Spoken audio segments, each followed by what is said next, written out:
사랑하고 축복합니다. 10월 11일 화요일입니다. 오늘도 우리에게 주신 이 하루를 통하여서 더 주님 사랑하고 더 주님을 신뢰하는 복된 믿음의 가족들의 삶이 되시기를 간절히 소원합니다. 오늘 말씀은 미온적인 다윗의 반응이라는 제목으로 함께 말씀을 나누고자 합니다. 오늘 말씀은 사무엘하 14장 21절에서 33절까지의 말씀입니다. 말씀 봉독합니다. 왕이 요압에게 이르되 내가 이 일을 허락하였으니 가서 청년 압살롬을 데려오라 하니라. 요압이 땅에 엎드려 절하고 왕을 위하여 복을 빌고 요압이 이르되 내 주 왕이여 종의 구함을 왕이 허락하시니 종이 왕 앞에서 은혜를 입은 줄을 오늘 아나이다 하고 요압이 일어나 그슬로 가서 압살롬을 데리고 예루살렘으로 오니 왕이 이르되 그를 그의 집으로 물러가게 하여 내 얼굴을 볼 수 없게 하라 하매 압살롬이 자기 집으로 돌아가고 왕의 얼굴을 보지 못하니라. 온 이스라엘 가운데서 압살롬같이 아름다움으로 크게 칭찬받는 자가 없었으니 그는 발바닥부터 정수리까지 흠이 없음이라. 그의 머리털이 무거움으로 연말마다 깎았으므로 그의 머리털을 깎을 때에 그것을 달아본 즉 그의 머리털이 왕의 저울로 200세겔이었더라. 압살롬이 아들 셋과 딸 하나를 낳았는데 딸의 이름은 다말이라. 그는 얼굴이 아름다운 여자더라.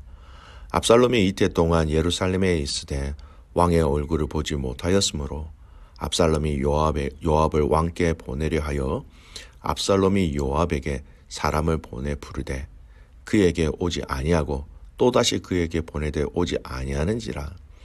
압살롬이 자기의 종들에게 이르되 보라 요압의 밭이 내 밭 근처에 있고 거기 보리가 있으니 가서 불을 지르라 하니라.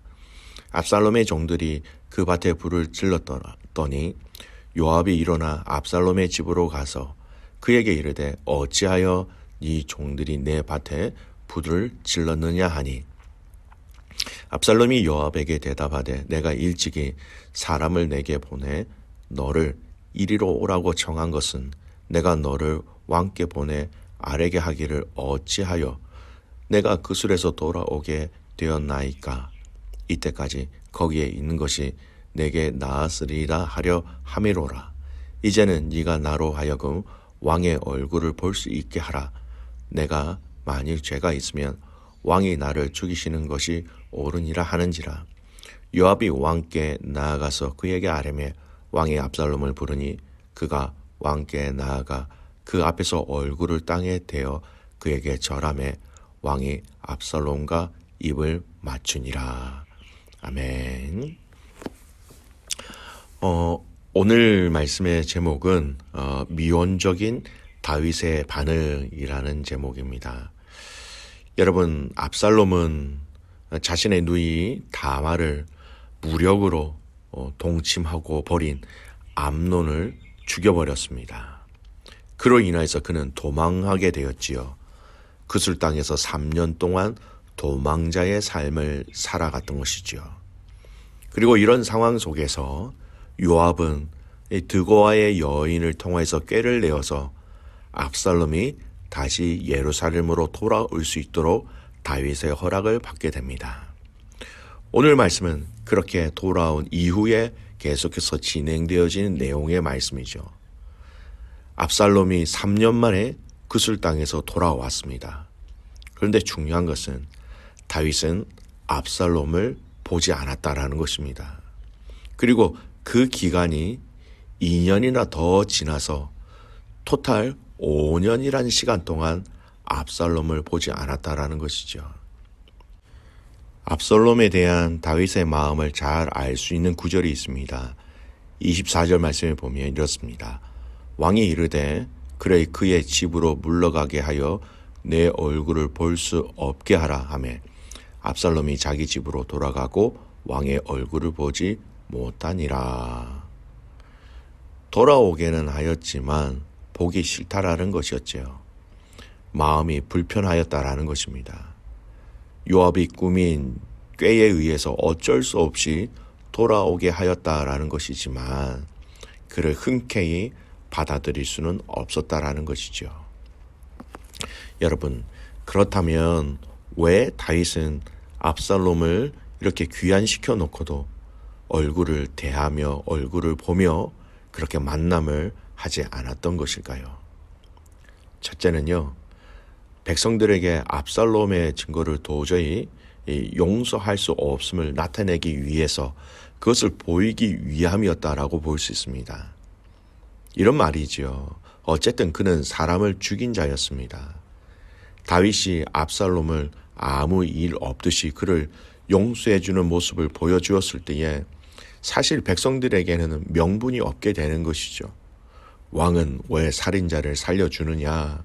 왕은 왜 살인자 당신의 그 아들을 후대하느냐? 여러분, 이 질문에 다윗은 답할 수 없었던 것이지요. 둘째, 압살롬에 대한 분노와 이 부성애가 교차하면서 이 그에 대한 그 처리에 대한 확고한 결정을 내리지 못하고 있었다라는 것을 유추할 수 있습니다. 암논을 죽인 그 분노, 하지만 그는 다윗의 아들이기에 이 두 가지 사이에서 어떻게 해야 할지를 여러분 결정하지 못하고 있었던 것이죠. 여러분, 이런 미온적인 다윗의 행동이 여러분 어떤 결과를 낳게 됩니까? 압살롬에 대한 다윗의 이런 모호한 태도는요, 결국 다윗 통치기에 있어서 최대의 위기인 압살롬의 반역 사건의 직접적인 원인이 되어버렸습니다.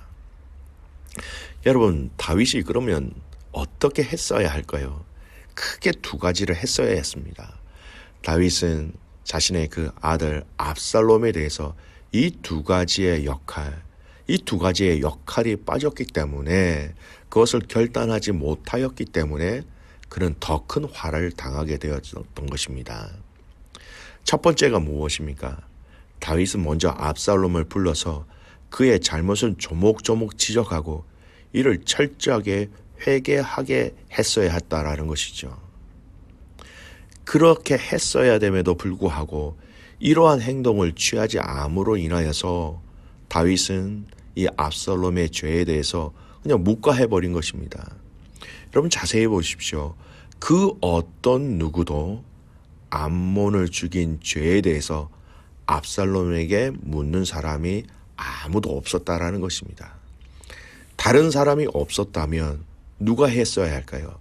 아버지인 다윗이 했어야 하는 것이었습니다. 죄의 문제를 지적하고 확인하고 회개하고 하나님의 용서를 구하도록 하는 그 역할을 아버지인 다윗이 하지 않았다라는 것입니다. 여러분, 이 압살롬의 죄의 문제가 지금 그대로 있다라는 것을 여러분 알고 계십니까? 지금 상황이 어떤 상황입니까? 여러분, 죄의 문제를 덮은 상황입니다. 그 어떤 회개나 뉘우침이 없는 그러한 상황으로 그냥 진행되어 버렸다라는 것이죠. 여러분, 진정한 사랑이라는 것이 무엇입니까?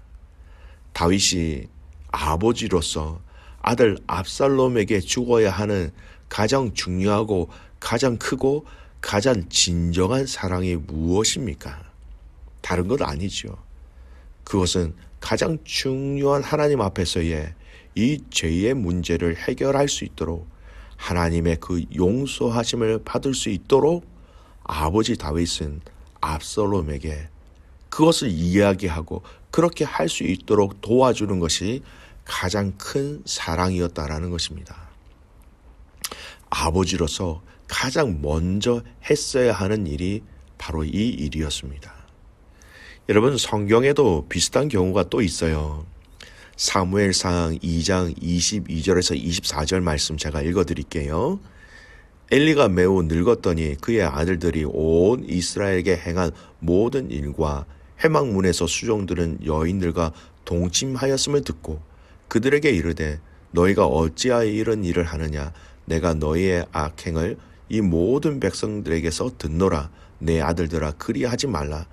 내게 들리는 소문이 좋지 아니하리라. 너희가 여호와의 백성으로 범죄하게 하는도다.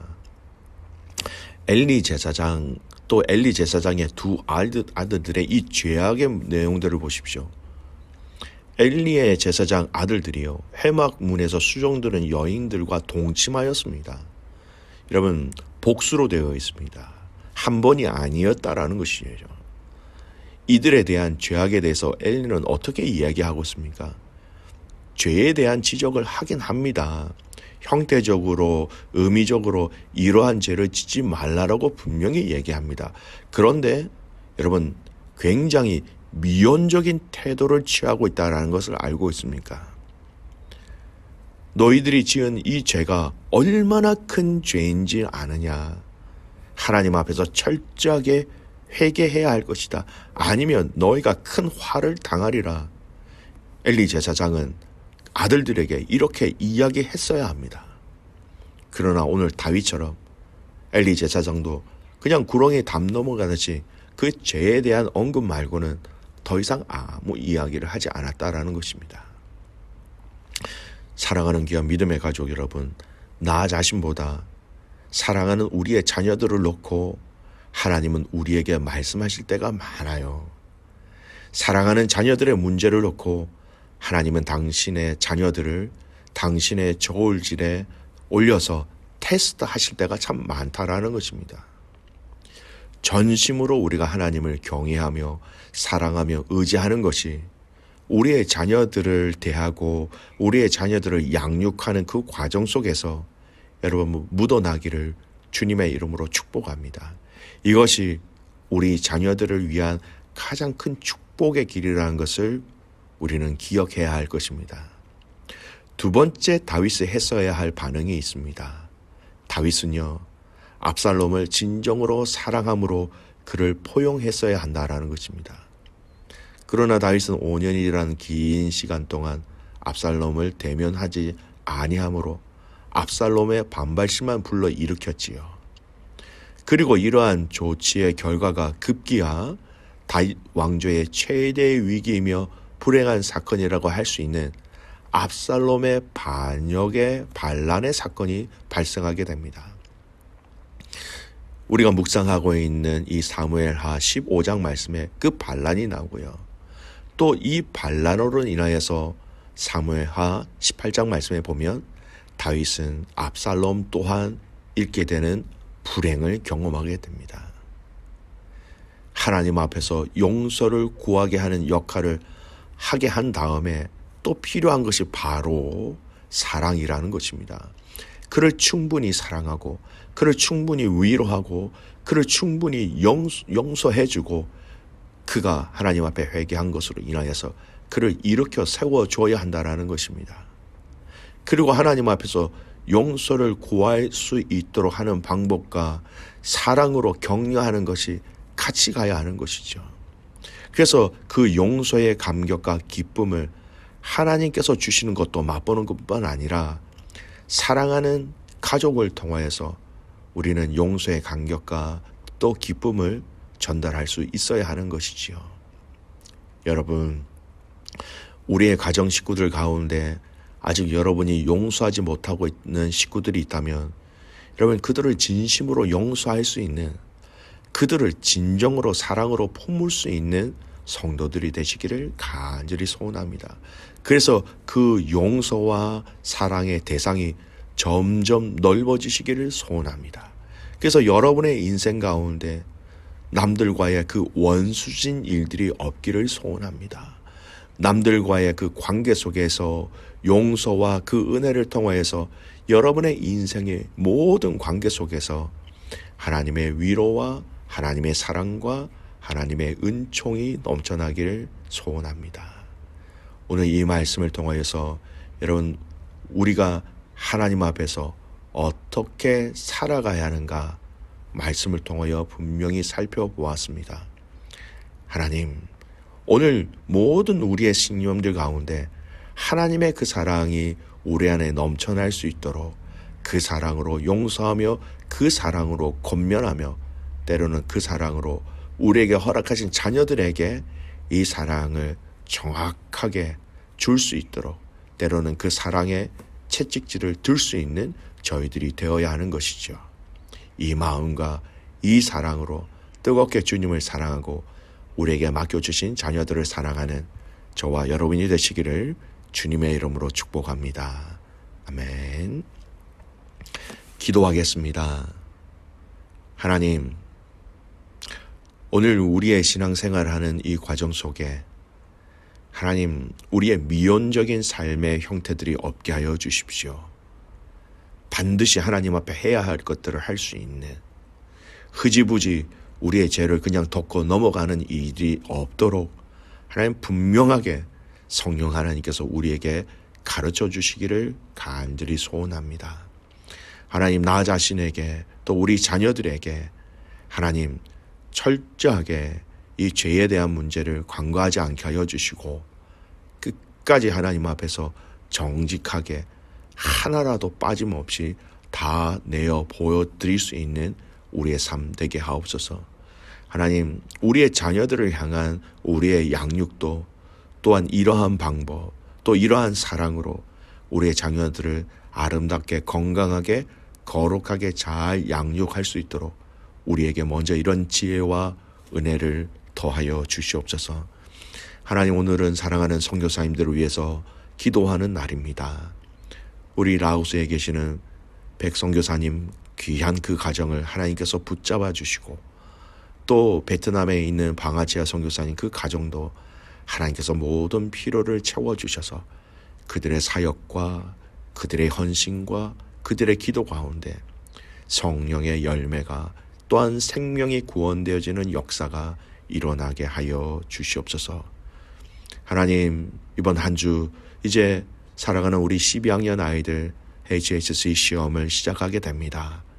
하나님, 강하게 붙잡아 주십시오. 흔들리지 않게 하여 주십시오. 하나님을 끝까지 신뢰하며 끝까지 의뢰하며 끝까지 사랑하며 평강 가운데 주님 주신 지혜 가운데 감당케 하여 주시옵소서. 그렇게 행하실 그 주님을 신뢰하며 살아서 역사하시는 예수 그리스도의 이름으로 감사하며 기도드리옵나이다. 아멘.